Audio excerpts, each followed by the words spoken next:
উনি কেন নেই সে তো উনি বলতে পারবেন, আমি তো বলতে পারবো না।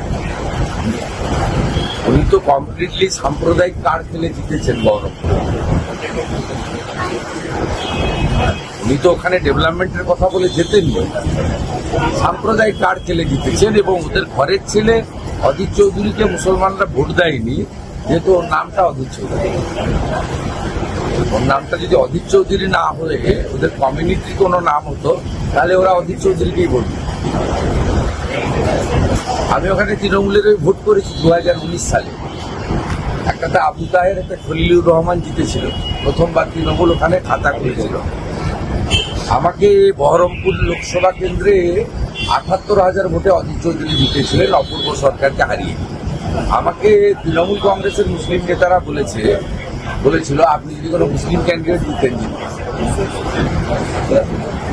অতএব মাইন্ডসেটটা আমরা সাম্প্রদায়িকতা করি না, আমরা রাষ্ট্রবাদ করি।